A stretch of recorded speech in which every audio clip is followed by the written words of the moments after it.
हाय, मी नीलम. बोलकी पुस्तके आणि सप्तरंग 594 हे चॅनल तर तुम्ही ओळखताच. आणि त्याच्यामध्ये आज आपण आणखी एक अशीच पर्वणी घेऊन आलेलो आहोत की आज आपल्याकडे गेस्ट आलेले आहेत अपर्णा पाटील मॅडम. नमस्ते मॅडम. ह्या मोठ्या लेखिका आहेत, प्रोफेसर आहेत आणि त्यांचं बरंच लिखाण आणि साहित्य आहे. तर आपण ते त्यांच्याकडूनच जाणून घेऊया. मॅडम, आपण आपलं आत्तापर्यंतचं शिक्षण काय झालं किंवा आपण काय करता आणि हे पुस्तकाकडे कसं वळलं आणि हे मराठीत पुस्तक इतकं सुंदर पुस्तक कसं आलं ते सगळी पार्श्वभूमी आपल्या सगळ्या वाचकांपर्यंत आपण पोचवूया. नमस्ते, मी अपर्णा पाटील. मी एक प्रोफेसर आहे आणि लेखिका आहे. मी विवेकानंद कॉलेजमध्ये आणि KIT कॉलेजमध्ये शिकवते. विवेकानंद कॉलेजला मी MCOMला शिकवते आणि KITचे इंजिनिअरिंगला जे मॅनेजमेंटचे विषय असतात त्याला मी शिकवते तिकडे. आणि लिखाण हे माझ्या लाईफमध्ये ॲक्सिडेंटली घडलं. त्याला त्याच्या पाठीमागे एक पार्श्वभूमी आहे. माझी भाची आहे, माझ्या धाकट्या बहिणीची मुलगी. ती लहान असताना, आता ती मोठी आहे, 12वीला आहे, तर ती लहान असताना तिला गोष्टी ऐकायला खूप आवडायच्या. ती झोपताना मी तिला गोष्टी ऐकवायचे. तर मला ज्या आजीनी गोष्टी सांगितल्या होत्या त्या गोष्टी मी तिला सांगायचे. पण एक दिवस असं आलं की माझ्या सगळ्या गोष्टी संपल्या आणि मग मी स्वतःच्या गोष्टी तयार करू लागले. अरे वा. आणि मग मी तिला सांगायचे. नंतर मला बहिणीने सजेस्ट केलं की तू तिला लिहून गोष्टी दे, म्हणजे तिच्याजवळ त्या कायमस्वरूपी राहतील. मग तिच्या वाढदिवसा दिवशी मी एक छोटंसं पुस्तक तयार केलं आणि तिला वाढदिवसाचं गिफ्ट दिलं. मग माझ्या वडिलांनी असं सुचवलं की आपण एक पुस्तक पब्लिश करून बघूया का. तर मी ते पुस्तक पब्लिश केलं आणि ते लोकांना आवडलं. म्हणून ते पहिलं पुस्तक माझं पब्लिश झालं, Diya's bag full of stories. लहान मुलांसाठी गोष्टी आहेत त्या. हे पहिलं पुस्तक माझं. आणि त्याच्या वाढदिवसाला लगेच मी त्याचा सेकंड पार्ट पब्लिश केला आणि ते होतं Diya's bag full of stories part 2. अशी माझी लिखाणाची सुरुवात, कन्सिस्टन्सी पण त्याच्या मागे केवढी आहे. अशी माझी लिखाणाची सुरुवात झाली. पण नंतर PhD करताना मला आणखी सुचली कल्पना की आपण वुमन एंटरप्रेन्युअर्सबद्दल लिहूया. रिअल लाईफ स्टोरीज लोकांपर्यंत पोहोचल्या पाहिजेत असं मला वाटलं. मग मी 14 एंटरप्रेन्युअर्सच्या रिअल लाईफ स्टोरीज लिहिल्या आणि त्याचं पुस्तक आलं small is the new big, हे पुस्तक आलं. आणि त्यानंतर मग शॉर्ट स्टोरीज लिहिल्या. त्याच्यात ॲडिशन संपलेली आहे माझ्याकडे, त्याच्या कॉपीज अवेलेबल नाही आहे. त्याचं नाव होतं एंगेजिंग स्लाइस ऑफ लाईफ. त्या 7 शॉर्ट स्टोरीज होत्या. आणि त्यानंतर नॉवेल लिहायचं माझ्या मनात खूप वर्षापासून होतं, पण ॲक्च्युली ते मला घडत नव्हतं. म्हणजे कुठली स्टोरी मी चूज करू किंवा कुठल्या गोष्टीवरती मी लिहू हे मला म्हणजे जरा कन्फ्युज्ड होते मी. पण नंतर माझ्या डोक्यात एक कल्पना फिक्स बसली आणि त्यापासून मी लिहायला सुरुवात केली. ते माझं पुस्तक पहिली नॉवेल आली ती म्हणजे कावेरी, जे मी इंग्लिशमध्ये लिहिलं. कावेरी ह्या कॅरेक्टरचं नाव आहे या पुस्तकातल्या. आणि हे कावेरी जे पुस्तक आहे ते inspired bye my life but not completely my on life असं आहे ते. मग त्या गोष्टी पब्लिश कोणी केलं? हे पब्लिश भाग्यश्री प्रकाश, कोल्हापूरचेच आहेत ते. त्यांनी पब्लिश केलं ते. आणि ते लोकांना खूप आवडलं आणि लोकांनी सांगितलं मला की तुम्ही हे मराठीमध्ये पण करा ट्रान्सलेट. मग त्याचं मराठी ट्रान्सलेशन आता नुकतंच जानेवारी महिन्यामध्ये पब्लिश झालं. मैत्री पब्लिकेशन म्हणून आहे पुण्याचं, त्यांनी पब्लिश केलं ते मराठी पुस्तक. कावेरीमध्ये एक 2-3 महत्त्वाच्या गोष्टींबरोबर मी डील केले. पहिलं म्हणजे मेंटल इलनेस. नाही, पहिल्यांदा मी हाच प्रश्न विचारेन की हे कावेरी नाव आधी तुम्हाला कशावरून सुचलं? नाही, कावेरी नाव मला असं सुचवून गेलं. म्हणजे कावेरी आणि सडन आलं आणि तुम्ही घेतलं असं झालं. म्हणजे कावेरी आणि गोष्टीचा काही संबंध नाहीये. त्या कॅरेक्टरचं नाव कावेरी. ओके. तर ते मेंटल इलनेस वरती पण डील करतंय. म्हणजे आपण अजून पण मोकळेपणाने मेंटल इलनेस बाबतीत बोलत नाही. मोस्टली मुलींना जर असेल तो प्रॉब्लेम तर ते लपूनच ठेवतात आणि डॉक्टरकडे जात नाही. त्याचा इलाज केला जात, स्वतःसाठी मान्य करत नाही. तर त्याच्यावरती हे पुस्तक आहे. नंतर पण ह्याचा सगळा तुम्ही अभ्यास केला, म्हणजे त्या गोष्टींचा तुम्हाला अभ्यासही करावा लागला असेल? वाचावं लागलं मला. भरपूर रिसर्च केला मी. भरपूर रिसर्च केला. त्याचे प्रोस कॉन्स काय असतात वगैरे सगळं माहिती सगळं.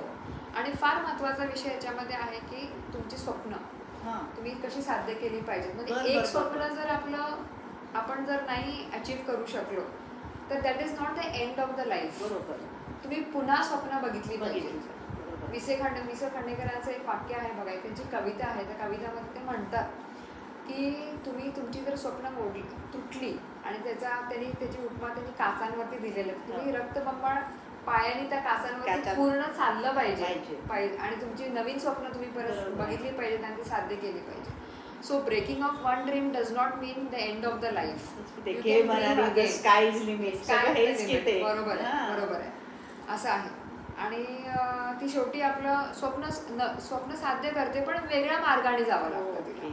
वेगळा मार्ग जरी झाला तर तो पण आपण एक्सेप्ट केला पाहिजे. म्हणून सेल्फ एक्सेप्टन्स हा गोष्टीचा, या नॉवेलचा खूप मोठा भाग आहे.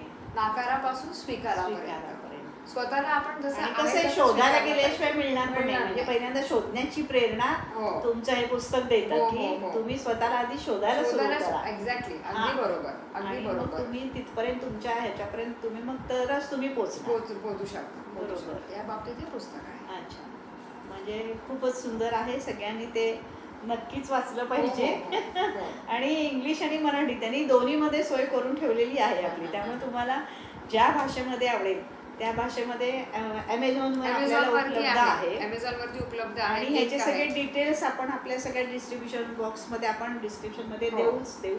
तो काही विषय नाही, त्याच्यामध्ये येतील. सगळी त्यांची जी इंग्लिश बुक्स आहेत ती पण सगळी नावं आपण त्याच्यामध्ये एकत्र देऊ. आणि सगळी बुक्स तुमच्या अमेझॉनवर अवेलेबल आहेतच. आणि मग कावेरीचं प्रकाशन तुमचं कधी झालं, तुम्ही मराठीकडे इंग्लिशचं मराठीत का केलं, कसं वळला ते जरा सांगा. 2023 ला झाला माझा. सप्टेंबर 2023 ला इंग्लिशचं प्रकाशन झालं. अच्छा. आपल्या उषा थोरात मॅडम जे RBIचे एक्स गव्हर्नर त्यांच्या हस्ते झालं आणि माया पंडित त्यांच्या हस्ते झालं. आणि माझे जे डॉक्टर आहेत सांगलीचे, मिरजचे डॉक्टर मिलिंद पाटवर्धन यांच्या हस्ते ते झालं. ओके. आता माझं कसं कोल्हापूरमध्ये 40 हाऊस स्मारकला झालं. ओके. माझं पण रुरल बॅकग्राऊंड आहे. माझं नेटिव्ह विलेज पडंगे असं आहे. आणि माझ्या वडिलांचं आजोळ कळे, तिथे पण आमचं येणं जाणं भरपूर आहे. तुमचं घर वगैरे आहे. दोन्हीकडे आमची घरं आहेत. माझा जो संबंध येतो ना तो मराठी स्पीकिंग लोकांशी जास्त येतो. आणि आता माझं लायब्ररीचं जे काम चालू आहे गावातल्या महिलांसाठी, तिथे पण मराठी हीच मेन भाषा आहे.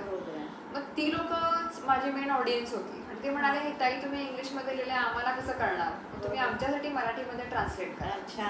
मग मी ट्रान्सलेटर शोधत होते, पण मला योग्य माणूस भेटत नव्हता. पण योगायोगाने एका कार्यक्रमामध्ये मी नितीन साळुंके सरांना मला भेटायची संधी मिळाली. आमच्यामध्ये चर्चा झाली आणि मला त्यांचं म्हणजे भाषेवरचं प्रभुत्व म्हणजे हे झालं, म्हणजे आवडलं. आणि मला वाटलं की he will be the right person to translate. मग आमचं ट्रान्सलेशनचं काम चालू झालं. आणि मग त्यांनी जवळजवळ मला वाटतं एक 9 महिने लागले आम्हाला ट्रान्सलेशनच्या कामासाठी. मग त्यामध्ये ते ट्रान्सलेशन झालं. आणि मग मला हे पुस्तक नुसतं कोल्हापूरपर्यंत मर्यादित न ठेवता त्याच्या पलीकडे जायचं होतं, म्हणून मी कोल्हापूरचे बाहेरचे पब्लिशर बघत होते. आणि मग मला पुण्याचे मैत्री पब्लिकेशन मला मिळालं. असं झालं. मग मैत्री पब्लिकेशन म्हणाले की आम्ही तुमचं पुस्तक पब्लिश करू. मग ते आमचं 25 जानेवारी 2025 ला मराठीचं पब्लिकेशन झालं. ते कुठे झालं? पुण्याला झालं. आणि ते कुणाच्या हस्ते झालं ना? ते लीना सोनी मॅडम जे आहेत, सुधा मूर्तींची सगळी पुस्तकं ट्रान्सलेट करतात. त्याच्या पलीकडे फेमस आहेत. आणि त्या पण बरेच वर्ष कोल्हापूरमध्ये राहिलेल्या आहेत. मग त्यांनी माझं पुस्तक पब्लिश केलं. म्हणजे तुम्हाला इतका सुंदर योग आला. लीना सोनी माझ्या तर त्या फेवरेट आहेत. त्यांचं ट्रान्सलेशन खूप सुंदर आहे. खूपच छान आहेत त्या मॅडम. आणि मी पण ॲज अ ट्रान्सलेटर म्हणून काम केलेलं आहे. पण मी गुजरातीचं मराठी. गुजराती आहे तर नसीमा हुजरूक दीदींचं चाकाची खुर्ची पुस्तक आहे मराठीमध्ये. तर ते गुजरातमध्ये लोकांची डिमांड होती की आम्हाला गुजरातीत पाहिजे. मग मी ट्रान्सलेट नाही केलं ट्रान्सलेशनला, कारण एवढं मोठं बुक आहे ते आणि त्या काळी मला शक्य नव्हतं एवढं सगळं. मग ते गुजरातमधलं एक जण होते त्यांनी केलं. पण ते सगळं नंतर चेक करायला आणि त्याचं सगळं हे करायला, एडिटिंग करायला ते सगळं माझ्याकडे आलेलं. त्या सगळ्या पुस्तकाचं मी केलेलं. आणि त्याच्या पूर्वीपासून नसीमा दीदींना कायमच त्यांच्याकडे गुजराती अंक यायचे आणि त्याच्यातलं त्यांना मराठी ट्रान्सलेट करून लागायचं. तर ते सगळं मी कायम त्यांना देतच होते. जे जे काही सुचलं येत गेली संधी ती सोडली नाही. आणि आता हे सध्या तर हे आवडीचं काम झालंय आता युट्यूबवर. त्यामुळे आम्हाला फायदा होतोय. त्यामुळे कसे नवीन नवीन छान छान लोकांना भेटायला मिळतं. आपलंही काहीतरी जरा कजेलदार राहतं ना. नाहीतर जसं एज होत जाईल तसं ते किती नाही म्हटलं तरी शेवटी आपली सगळी कपॅसिटी, थिंकिंग सगळं कमी होत जातं. अशा टच मध्ये राहिलं की आपल्याला जरा मग प्रेरणा मिळते, उत्साह येतो. आणि खरंच ही लोक जगामध्ये काही काही करत असतात ना, त्यांचं बघितलं की वाटतं आपण काहीच नाही. बरोबर असं पण आहे. आणि हे तर तुमचं तर बघून खरंच म्हणजे मला इतकं कौतुक वाटायला लागलं, इतकं कौतुक वाटलं. कारण मला माहिती आहे मी रेकी ग्रँड मास्टर आहे. हा, आणि मी रेकीवर एक बुक लिहिलेलं आहे मराठीमध्ये, मेहता पब्लिशिंग त्यांनी केलेलं आहे. पण ते लिहिण्याच्या आधीची स्टोरी मी फक्त 2 आर्टिकल लिहिली होती पेपरमध्ये साधारण 30 वर्षापूर्वी, की रेकी काय असतं. आणि ते बघून मला मेहता सर म्हटले की भाभी हे कोणी लिहिलंय. म्हटलं मीच लिहिलंय. मग तुमचं मराठी एवढं छान आहे का. हो असावं म्हटलं. मग ते माझं मागं लागले की तुम्ही पुस्तकं लिहा. मी हात जोडले, म्हटलं पुस्तक लिहिणं इम्पॉसिबल बाबा. मी हे लिहिलं ते पण म्हटलं 4 वेळा मी रिराईट केल्यावर मला ते जमलं म्हटलं. पण ते म्हणे नाही तुम्हाला जमेल, तुम्ही प्रयत्न करा. 6 महिने ट्राय केला.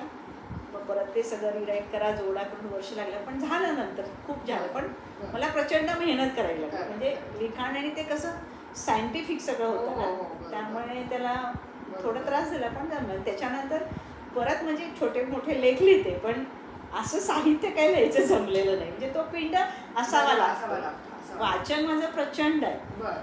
कुठल्याही विषयावर कधी कुणीही सांगू देत मी लेक्चर देऊ शकते. पण लिखाण म्हटलं की मग ते बोलीभाषा आणि लिखाण फरक पडतो. त्यामुळे म्हणून मला लिहिणाऱ्या लोकांचं प्रचंड कौतुक आहे. खरंच की इतकं सुंदर लिहितात ना, की त्याच्यामध्ये आपण कुठे वाहवत जातो ना. म्हणजे ती थोड्या वेळ आपण तेच आहोत कसं वाटतं. इतकं लिहिलेलं असतं. हा, ते एकेकाच असतं ना, की त्यात इतकं रममान होऊन जातो ना, की तहान लागली तरी पाणी सुद्धा प्यायला उठत नाही आपण. ही त्यांची ताकद आहे. आणि खरोखर लोकांना ते बदलतं. त्यामुळे साहित्याबद्दल बोलावं तेवढं थोडं आहे. आणि तुम्ही त्याच्यातले काय एकदम टॉपचे आहात. त्यामुळे मी माझं भाग्य समजते की तुमच्यासारख्या मैत्रिणींशी मला ओळख होते आणि छान वाटतं. आणि त्यामुळे ह्या पुस्तकाबद्दल तर त्या लोकांना आपण सांगितलेलंच आहे.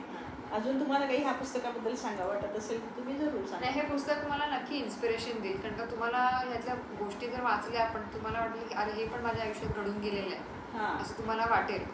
सर्वसामान्य मुलगी असते ती, आणि तिचं आयुष्य कुठे जातं याच्यावरती ती गोष्ट आहे. तर you will be able to relate to the characters of the book. तुम्हाला प्रत्येक कॅरेक्टर आपलं घरातलंच कॅरेक्टर आहे असं वाटेल नक्कीच. आणि नक्कीच तुम्हाला प्रेरणा देऊन जाईल. आणि तुमची स्वप्न तुम्ही कशी साध्य केली पाहिजे याच्यात तुम्हाला काहीतरी एक छोटंसं काहीतरी हिंट मिळेल असं मला वाटतं. त्यासाठी तुम्ही ते नक्की वाचा. ओके. आणि आपण पुढे जमलं तर आपण ह्याच्यातल्या छोट्या मोठ्या स्टोरीज किंवा काही डायलॉग्स वगैरे जे आपल्याला छान वाटतील ते पण आपण थोडंफार साधारण काय आहे या बुकमध्ये हे आपल्या व्ह्युअर्सना कळण्यासाठी आपण ते पण पुढे आपण घेऊ. तर तुम्ही नक्कीच आमच्या चॅनलबरोबर सोबत राहा. आमचे सगळे व्हिडिओज बघा, कमेंट्स करा, शेअर करा, लाईक करा, सबस्क्राईब करायला विसरू नका. धन्यवाद. थँक्यू.